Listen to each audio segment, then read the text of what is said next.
नमस्कार। शाम 4:30 बजे हरियाणा के दंगल में आप सभी का स्वागत है। मैं हूं नीता सिंह। लोकसभा चुनाव की हरियाणा में बिसात बिछ गई है। दूसरी लिस्ट में हरियाणा से बीजेपी ने 6 उम्मीदवारों के नाम जारी किए हैं। बीजेपी ने हरियाणा की 10 में से 10 लोकसभा सीटों को जीतने का लक्ष्य रखा है। इसके लिए प्रदेश सरकार के साथ साथ हाईकमान ने भी पूरी ताकत झोंकी हुई है। हरियाणा को लेकर बीजेपी हाईकमान कितना गंभीर है, इसका अंदाजा इसी बात से लगाया जा सकता है कि खुद पूर्व मुख्यमंत्री मनोहर लाल को मैदान में उतार दिया गया है। इससे बीजेपी ने साफ संकेत दिए हैं कि मनोहर लाल अब केंद्र की राजनीति करेंगे। इसी प्रकार कांग्रेस के प्रदेशाध्यक्ष रहे और सिरसा से सांसद रह चुके अशोक तंवर पर भी बड़ा दांव खेला है।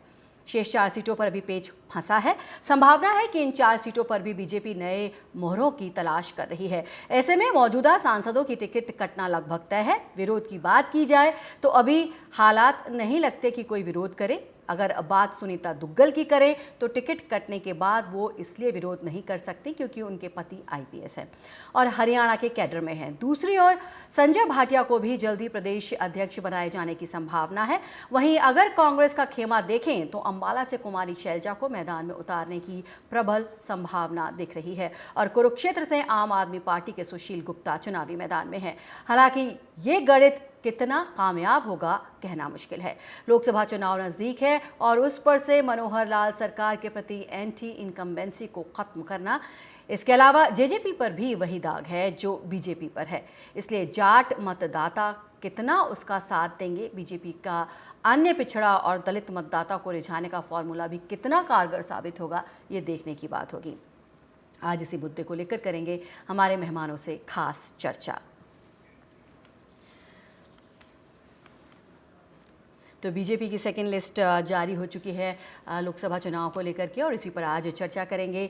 6 सीटों पर नाम घोषित कर दिए गए हैं। हरियाणा की अगर बात करें तो हमारे इस पर चर्चा करने के लिए हमारे साथ मौजूद हैं 3 खास मेहमान। सुरेश रोड़ जी मौजूद हैं, कांग्रेस प्रवक्ता, साथ ही राजबीर रोहिल्ला प्रवक्ता बीजेपी हमारे साथ मौजूद हैं और अमित नेहरा जी वरिष्ठ पत्रकार हमारे साथ मौजूद हैं।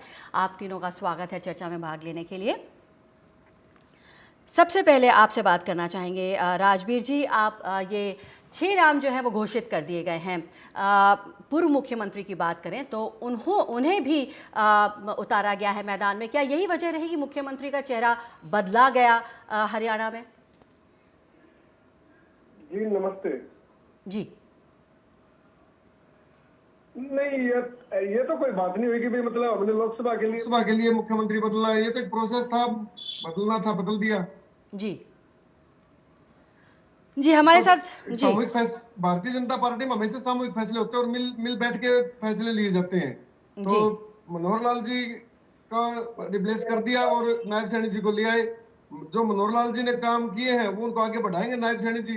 एक लाइन है, कहा यह जा रहा है राजबीर जी कि एक बड़ा दायित्व उन्हें सौंपा गया है, बड़ा दायित्व सौंपा गया है, लोकसभा चुनाव उनको लड़ाया जा रहा है। अब भारतीय जनता पार्टी में हमेशा दायित्व परिवर्तन होता रहता है ना। कार्यकर्ता के नाते भाई आज कार्यकर्ता अगर बूथ पे तो कल का वो जिले में होगा, कल जिले में तो कल प्रदेश में होगा वो। तो इसी नाते एक बूथ के कार्यकर्ता को भारतीय जनता पार्टी ने अपना जी मुख्यमंत्री बना दिया। और अभी जैसे मुख्यमंत्री जी ने जैसे अपना सदस्यता छोड़ी थी विधायक की और उससे पहले मुख्यमंत्री पद छोड़ दिया था, तो वो एक सामान्य कार्यकर्ता थे उस टाइम। तो उन्होंने बोला भी था भाई जो पार्टी हमारी जो जिम्मेवारी लगाएगी हम पार्टी की जिम्मेवारी को काम पूरा करना है, काम करेंगे। जी बिल्कुल। हमारे साथ इस समय सुरेश जी भी हैं। सुरेश जी, आप क्या कहेंगे? मनोहर लाल जी को उतारा गया है करनाल से, उन्हें टिकट दिया गया है लोकसभा का। क्या इसी वजह से माना जाए कि मुख्यमंत्री का चेहरा बदला गया? नीता जी देखिए, एक प्रोटोकॉल होता है राजनीति में। जब श्री मनोहर लाल जी से काफी जूनियर श्री नायब सैनी जी को भारतीय जनता पार्टी ने मुख्यमंत्री की शपथ दिला दी, तो ऐसे में 10 साल लगभग मुख्यमंत्री के तौर पर कार्यरत तो मनोहर लाल जी ना तो उनके मंत्रिमंडल में शामिल हो सकते थे, ना उप मुख्यमंत्री बन सकते थे और ना ही एक साधारण विधायक के तौर पर विधानसभा में बैठ सकते थे। तो उनकी स्थिति के प्रति जो उनके साथ हुआ हमें भी संवेदना है और एक भी बीजेपी के विधायक ने विधानसभा के कल के सत्र में उनके प्रति 2 शब्द बोलने की भी, अगर वो अच्छे काम करते और विधायकों का भी ध्यान रखते हैं, उनके हल्कों की समस्याओं का ध्यान रखते हैं, जनता का ध्यान रखते हैं। तो कोई विधायक, बीजेपी का विधायक तो उनको एक तरह से याद करता, किसी भी विधायक ने उनको याद नहीं किया। एकमात्र श्री नायब सिंह सैनी नवनियुक्त मुख्यमंत्री ने एक प्रोटोकॉल के हिसाब से उनका जरूर धन्यवाद किया, बाकी किसी भी जगह उनको याद नहीं किया गया। इससे स्पष्ट होता है कि मनोहर लाल खट्टर जी की जो कार्य प्रणाली रही है उससे बीजेपी ने पीछा छुटवाने के लिए लोकसभा चुनाव में हार को देखते हुए फैसला लिया है। इसमें कोई एमपी की पोस्ट मैं बताना चाहता हूँ कि पोस्ट तो हिंदुस्तान की राजनीति में दो ही होती है, प्रधानमंत्री है, राष्ट्रपति के बाद अगर हम देखते हैं, या फिर मुख्यमंत्री। मेंबर पार्लियामेंट तो कितने थे? मनोहर लाल खट्टर जी के बारे में हम देखते थे, अरविंद शर्मा जी जो रोहतक से मेंबर पार्लियामेंट यानी सांसद थे बीजेपी के और अभी भी हैं, तो वो मनोहर लाल खट्टर के खिलाफ कितना बोलते थे कि काम नहीं हो रहे, हमारी सुनाई नहीं हो रही। अगर सांसद का पद मुख्यमंत्री से ऊपर है तो फिर अरविंद शर्मा जी को खट्टर साहब के खिलाफ बोलने की जरूरत न महसूस होती। ये सिर्फ एक लोगों को गुमराह करने का एक षड्यंत्र है, एक साजिश है। खट्टर जी को इन्होंने एक अपना चेहरा इसलिए बदला है कि अपना इन्होंने जो इनका जनाजा निकलने जा रहा है उसको बचाने का एक ये प्रयास है नरेंद्र मोदी का। और मैं तो आपके चैनल पे कल भी मैंने कहा था कि ये फेलियर जो हुई है लोकसभा चुनाव में, आने वाले विधानसभा चुनाव में जो बीजेपी को लगा, इनका देखो सरकार के पास काफी सिस्टम होता है, आईबी भी है और भी है, सर्वे रिपोर्ट्स भी है, एजेंसी है, मीडिया है। उन्होंने जहां से भी रिपोर्ट कलेक्ट की तो और रिपोर्ट कलेक्शन के बाद एक बात और हुई कि प्रधानमंत्री जी द्वारका एक्सप्रेसवे के एक कार्यक्रम में अभी गुड़गांव पहुंचे थे, तो उनके वहां पर कुर्सियां खाली जी। तो फिर नरेंद्र मोदी जी को भी लगा कि भाई जैसा काम सेंटर में मैंने कर रखा, तो मनोहर लाल जी के दोस्त तो थे भाई, मनोहर लाल जी ने भी मेरी तरह जनविरोधी काम ठोक के रखे हैं। तो सुरेश जी कह रहे हैं कि एक तरह से जनता को गुमराह करने के लिए बस ये चेहरा बदला गया है और मनोहर लाल खट्टर को हटा के लोकसभा चुनाव का टिकट, उन्हें लोकसभा का टिकट दिया गया है। हमारे साथ अमित जी मौजूद है। अमित जी, आपसे जानना चाहेंगे, यहाँ पर मनोहर लाल खट्टर को करनाल से टिकट दिया गया है, क्यों आखिर ये फेरबदल करना पड़ा? क्या माना जाए कि मनोहर लाल खट्टर को इसलिए हटाया गया कि एंटी इनकम्बेंसी एक फैक्टर हो सकता था, काफ़ी सारे लोग नाराज थे मनोहर लाल खट्टर से, इसलिए उन्हें लोकसभा का टिकट करनाल से दे दिया गया और मुख्यमंत्री बदल दिया गया? एंटी इनकम्बेंसी वाला फैक्टर मुझे नहीं लगता कि कोई ज्यादा इसमें दम है। अगर एंटी इनकम्बेंसी है भी तो मुख्यमंत्री बदलने से बात नहीं बना करती है। हरियाणा में कांग्रेस ने ये प्रयोग किया था, 1986 में जब भजनलाल यहाँ पे मुख्यमंत्री होते थे तो उनके खिलाफ एंटी इनकम्बेंसी बहुत होती थी, तो बंसीलाल को लाया गया था सेंटर से, रेलवे मिनिस्टर के, और भजनलाल को केंद्रीय कृषि मंत्री बनाया था जी। लेकिन वो प्रयोग इतना असफल हुआ था कि कांग्रेस को 90 में से केवल 5 सीटें ही आई के चुनाव। तो ये चीज कहना, प्रेडिक्शन करना, ये अलग बात है, हम इस पे कह नहीं सकते। और दूसरी बात ये है कि हर पार्टी बदलती है अपना सीएम, बीच में बदलती है। कुछ समय पहले हमने देखा पंजाब में बदला था, चुनाव के वक्त से पहले कैप्टन अमरिंदर को बदला था कांग्रेस ने, चन्नी को लेके आए थे, लेकिन वो प्रयोग भी असफल हो गया था। तो ये चीजें चलती रहती है, इसमें कोई ज्यादा बड़ी कोई वो कहते हैं ना कि कोई गोपनीय चीज नहीं है ये जी। हर पार्टी ये सोचती है कि ये दाव चल दे तो क्या पता ये हो जाए जी। तो इसका क्या रहेगा सर, अभी तो उस पर कह नहीं सकते। बाकी रही बात जी मुख्यमंत्री के इलेक्शन लड़ने की, पूर्व मुख्यमंत्री कहेंगे हम तो करनाल से जी, तो उसका कोई बहुत ज्यादा फर्क नहीं पड़ेगा, क्योंकि संजय भाटिया जो वहां से सांसद बने थे अभी, तो वो भी ज्यादा नॉन चेहरा नहीं था कि वो अपने बल पे सांसद बन गए, वो बीजेपी के निशान पे वो सांसद बने थे, ना कि अपने छवि के कारण, अपनी पकड़ के कारण। वहां से अगर किसी को भी दे देते, उससे पहले जो अपने सांसद थे करनाल से, तो वो तो हरियाणा के थे ही नहीं जी। आपको ध्यान होगा जो 2014 में बने थे अश्विनी जी। तो ये चीजें नहीं है। करनाल काफी हद तक बीजेपी का गढ़ है अब, तो वहां से तो किसी को भी, अगर मुख्यमंत्री को भी ना देते टिकट, किसी और को देते, पूर्व मुख्यमंत्री को ना देते, किसी और को भी दे देते, तो वो भी टक्कर में रहता अच्छी। तो ये लेकिन ये अगर लिस्ट देखी जाए कल वाली, हम्म। तो कल 6 नाम आए हैं, 6 जो उम्मीदवार है वो उतारे हैं बीजेपी ने। जी। तो मैं ये कहूंगा कि 6 में से 3 को तो रिपीट किया है बिल्कुल। और चौथे को भी लगभग रिपीट किया है। जी। अगर कटारिया जी आज हमारे बीच में होते जी। तो उन्हीं को मिलनी थी। अगर उनकी वाइफ को मिली है, उनकी पत्नी बिल्कुल। को टिकट मिली है, तो हम तो ये मान के चलेंगे कि उन्हीं को टिकट मिला है। बिल्कुल। तो ये मान के चलिए कि मोटा मोटा 4 टिकट रिपीट कर दिए बीजेपी ने। और जो 2 टिकट हटे हैं, एक सिरसा एक करनाल, जी। तो वो समझना पड़ेगा वो क्यों हुए हैं। भाई सिरसा में जो था, सिरसा में हवा बीजेपी के साथ नहीं है इतनी ज्यादा, काफी दिक्कतों का सामना करना पड़ सकता है। जी। तो वहां से आला कमान को लगा होगा कि टिकट चेंज करने से ही शायद बात बन जाए, उसका असर हो जाए, है ना। और करनाल है, तो करनाल तो वही बात है कि मनोहर लाल खट्टर को भी एडजस्ट करना था, जी। सही बात है। अब बात रहेगी बाकी 4 सीटों की, सोनीपत, रोहतक, कुरुक्षेत्र और हिसार। जी। तो कुरुक्षेत्र में तो चेंज होना ही होना है जी। भाई, इसको तो हर कोई मानेगा, क्योंकि कुरुक्षेत्र से जो मौजूदा सांसद हैं जी। वो सीएम बन चुके हैं। उनको तो दोबारा एमपी की टिकट मुझे नहीं लगता कि देगी पार्टी। बिल्कुल। अगर पार्टी उनको टिकट देगी तो वो सीएम बनाए ही क्यों। जी। तो वहां तो नया चेहरा आएगा ही आएगा।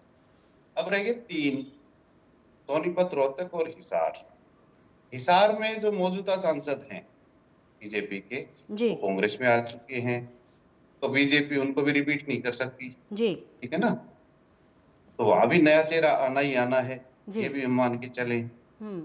अब रहेगी सोनीपत, रोहतक, और जो ये देश वाली एरिया जिसको बोलते हैं, टकसाली एरिया जिसको बोलते हैं, जो मेन लैंड हरियाणा की हम जिसको कह सकते हैं, यहाँ सबसे ज्यादा निगाहें रही पूरे प्रदेश की, पूरे देश की, कि यहाँ टिकट किसको मिले। क्योंकि ये भूपिंदर सिंह हुड्डा का भी गढ़ है, जो आज के दिन हरियाणा में कांग्रेस का पर्यायवाची है ना। क्योंकि भूपेंद्र सिंह हुड्डा जितना कद और किसी नेता का नहीं है कांग्रेस में। बिल्कुल। तो दोनों सीटों पे उनका प्रभाव है। पिछली बार खुद भूपेंद्र सिंह हुड्डा सोनीपत सीट से लड़े थे और उनके सुपुत्र दीपेंद्र वो रोहतक से लड़े थे, जी।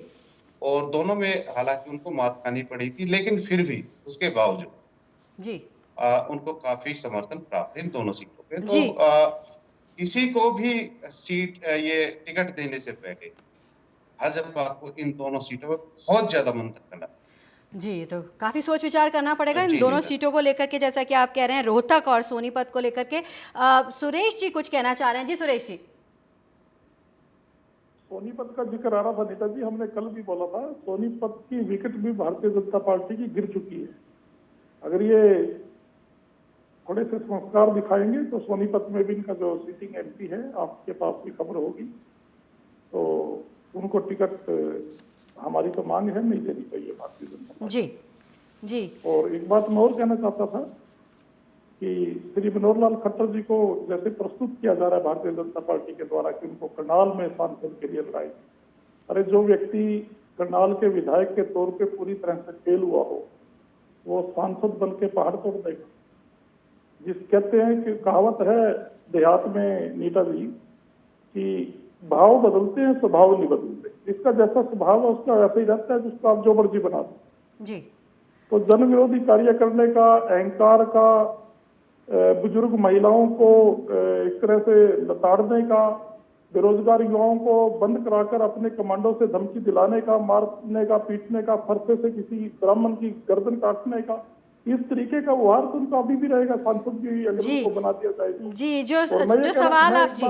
एक बात और कहना चाहता हूँ कि करनाल सबसे खुशहाल इलाका है हरियाणा और पूरे हिंदुस्तान का। क्या वहां पर कोई लोकल करनाल की धरती का कोई ऐसा बेटा नहीं है जिसको सांसद का टिकट देके बीजेपी चुनाव में उतारे? जी बिल्कुल, कई सारे सवाल यहाँ पर खड़े कर रहे हैं आप। जी, कई सारे सवाल आपने खड़े किए हैं सुरेश जी, इसका जवाब जानते हैं। राजवीर जी हमारे साथ मौजूद हैं। राजवीर जी, बिल्कुल साफ साफ सुरेश जी कह रहे हैं कि विधायक के तौर पर जब वो फेल हो गए हैं तो सांसद के रूप में कैसे आ सकते हैं, कैसे वो बन सकते हैं वहाँ पर? जनता ने बहुमत दिया, जनता ही बहुमत देगी, पहली बात। बहुमत देगी, पहली बात तो है ये, ठीक है ना। अब ये इनको ये नहीं पता भाई, मतलब मुख्यमंत्री जी ने लगातार 9.5 साल कितना काम किया का है, विकास चौधरी बंसीलाल जी के चाहे टाइम वो में किसानों हुआ, को लेकर हो, चाहे वो रोजगार को लेकर सवाल हो। जी सुरेश जी सुनते हैं क्या कह रहे हैं राजवीर जी। आपके करनाल का विकास भी नहीं कर पाए, इसीलिए कहते हैं कि हमने तो पूरे हरियाणा बराबर है। आपने पूरे हरियाणा में कहीं भी 80,000 नौकरियां लगी थी, कहीं भी हमारे कोई यहाँ 1.25 लाख ईंट लगाई दे हो, चुके हैं। कोई 10,000 कल्पना चावला को 2 दिन बोला पहले था आई इन्होंने है। कि मैं इनको सुरेश जी सुनते हैं राजवीर जी क्या जवाब दे रहे हैं। जी राजवीर जी। मुख्यमंत्री जी ने 72,000 सोलर पंप बांट दिए पूरे हरियाणा में किसानों को, इनको वो दिखाई नहीं देगा। सब्सिडियां दी जा रही, इनको वो दिखाई नहीं देगा, ठीक है ना। बेटी बचाओ बेटी पढ़ाओ कितना बढ़िया मतलब इन्होंने मुख्यमंत्री जी ने चलाया, इन्हें वो दिखाई नहीं देगा। धरातल पे काम चल रहा है, यूनिवर्सिटी बनी है और एम्स बनने लग रहे हैं, इनको वो दिखाई नहीं देगा। मेरा खुद का सुनिए मेरी बात आप सुरेश जी, का सफी तो हल्का है, वहां 40-50 साल से कॉलेज की मांग थी जिसे मुख्यमंत्री जी ने पूरा किया, जिसका टेंडर भी जारी हो चुका है, आपको वो दिखाई नहीं देगा, ठीक है ना। आप लोगों को जनता ने नकार रखा है और 10 की 10 हम जीतेंगे बिल्कुल, क्योंकि जनता खुद बोल रही है बिना पर्ची बिना खर्ची जो जिस मुख्यमंत्री ने अगर व्यवस्था बदली है तो उसका नाम श्री मनोहर लाल खट्टर था, ठीक है ना। अभी नायब सैनी जी ने कल खुद विधानसभा में बोला कि हम जो जन कल्याणकारी नीतियां जो केंद्र और प्रदेश ने चलाई हम उन्हीं को आगे बढ़ाएंगे। तो जी। इसमें आप ये बताइए ना दिक्कत कहाँ रहेगी, हम जी। जनता को डिलीवर करेंगे।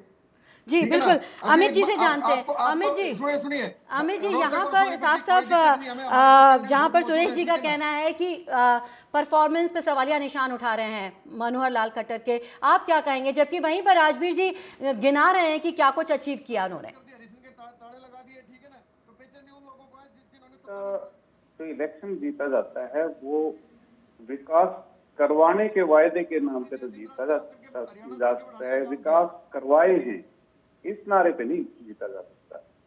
इसका सीधा सीधा उदाहरण ये है कि 2014 में जब हरियाणा के विधानसभा चुनाव हुए थे अक्टूबर में, तो सभी पार्टियों का कांग्रेस को छोड़ के सभी का ये एक आक्रमण था कांग्रेस के ऊपर कि कांग्रेस ने सारा पैसा प्रदेश का रेवेन्यू रोहतक शहर में लगा दिया।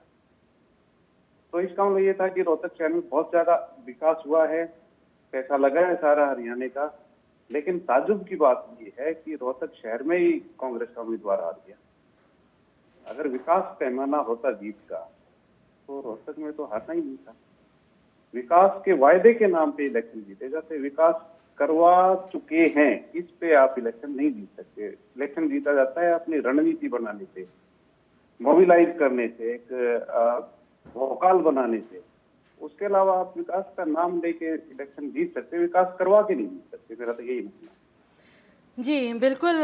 तो आगे बढ़ते बात करते हैं यहाँ राजवीर जी से। ये बताइए राजवीर जी कि अगर हम करनाल की बात करें, संजय भाटिया जी का टिकट काटा गया, वहाँ से मनोहर लाल जी को टिकट दिया गया है, उनकी क्या अब भूमिका हो सकती है पार्टी में, ये समझना चाहेंगे।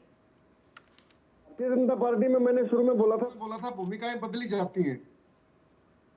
सांसद हमारे संजय भाटिया जी थे, उन्होंने बड़ा अच्छा काम किया। वहाँ जो केंद्र की नीतियां, केंद्र के जो हाईवेज की जो रोड की जो योजनाएं हैं या जो भी केंद्र की जो योजना है उनको धरातल पे उतारने का काम किया उन्होंने। 4.5 साल 5.5 साल काम किया, ठीक है ना। अब उनको रिप्लेस कर दिया मनोहर लाल जी के रूप में, ठीक है ना। तो ये हमारी भारतीय जनता पार्टी किसी के घर की पार्टी नहीं है कि भाई यहाँ मतलब मान लीजिए आप टिकट के लिए लठ बाजेंगे, यहाँ कुछ नहीं है। यहाँ तो आराम से बैठ के बातचीत करके सबको, अगर किसी को आगे बढ़ाना तो आगे बढ़ा दिया, किसी को दूसरी भूमिका देनी है तो दूसरी भूमिका दी जाती है। तो यहाँ कार्यकर्ता का सम्मान किया जाता है। इनकी तरह नहीं है कि भाई मतलब जैसे इनके भाग रहे हैं नेता कार्यकर्ता जो भी दुनिया भर के भागने लग रहे हैं। अगर ये लोग अपना संगठन जिला सत्र का भी संगठन अगर घोषित कर दे, फिर आप ये देखना इनके कार्यकर्ता नेता कितने भागेंगे। जी राजवीर जी, ये भी कहा जा रहा है कि संजय जी को प्रदेश अध्यक्ष बनाया जा सकता है, ये भी कयास लगाए जा रहे हैं। तय करेगी उनकी भूमिका को और अच्छी भूमिका तय करेगी उनकी। जी आपसे समझना चाहेंगे सुरेश जी। उसमें मैं या आप या, क्योंकि हमारा संगठन बैठता है, संगठन में तय होती है सारी चीजें, भाई किस कार्यकर्ता को क्या जिम्मेवारी दी जाती है। यहाँ कार्यकर्ता को कोई चोट नहीं दी जाती, यहाँ एक दायित्व दिया जाता है, भाई आप अपना निर्वहन कीजिए, वो चाहे सरकार में बैठ के कीजिए, आप संगठन में बैठ के कीजिए, अपना जो दायित्व है उसको निभाइए आप। जैसे मैं आपके सामने प्रवक्ता के रूप में बैठा हूं तो मैं अपना कार्य कर रहा हूँ। जी जी बिल्कुल। सुरेश जी, आपसे जानना चाहेंगे, जैसे कि राजवीर जी कह रहे हैं कि यहाँ पर सबको अपना अपना काम करना होता है और डिसीजन जो है आला कमान लेते हैं, यहाँ पर एक संगठन लेते हैं। अगर हम बात करें कि लोकसभा चुनाव से एन पहले अगर जेजेपी और बीजेपी में जिस तरह से गठबंधन था वो टूट गया है, क्या ये भी कयास लगाए जा रहे हैं कि सीटों को लेकर के सहमति नहीं बनी? नहीं, बिल्कुल हम कांग्रेस पार्टी इस चीज को सिरे से नकारती है। सीटों की ना कोई बात थी, न इनकी सीटों के लिए कोई मीटिंग हुई, ना आपस में कोई तालमेल की कमी नहीं है। इनमें इतना बढ़िया तालमेल है, इन्होंने 2019 की तरह कांग्रेस पार्टी के वोट बैंक को डिवाइड करने की साजिश के तहत आईएनएलडी के बाद ये जेजेपी भी नई बी टीम शुरू कर दी। जैसे ए टीम आप आईएनएलडी को बोल सकते हो भारतीय जनता पार्टी की, तो बी टीम ही आज, बल्कि अभी एक स्थान ले चुके हैं ये लोग। मैं आपको एक बड़ी बात कहता हूं आपके चैनल के माध्यम से जी, ये मनोहर लाल खट्टर जी सिर्फ इनको तेरा इनका हताश है, जनता को गुमराह किया गया है। मनोहर लाल खट्टर जी नरेंद्र मोदी को उतने नजदीक है। कांग्रेस का वोट बैंक नायब सिंह सैनी जो है वो रिमोट कंट्रोल के मुख्यमंत्री रहेंगे, चाहे उनको मोदी जी कंट्रोल में रखें, चाहे अमित शाह रखें या मनोहर लाल खट्टर रखें। रिमोट का हो गया है ना। मनोहर लाल खट्टर जी को हटा तो दिया गया है। जी बिल्कुल। हमारे साथ इस समय अमित जी भी, एक बार उनसे भी एक सवाल का जवाब जानना चाहेंगे। यहाँ पर हमने सबके बारे में बात की, एक सवाल यहाँ पर उठता है कि अशोक तंवर जी को लेकर के आप क्या कहेंगे? उन्हें जिस तरह से टिकट दिया गया है, पहले वो कांग्रेस में थे, उसके बाद उन्होंने आप भी ज्वाइन की और बीच में उन्होंने अपनी पार्टी भी बनाई थी, उनको टिकट दिए जाने के पीछे आपको क्या दिखाई देता है?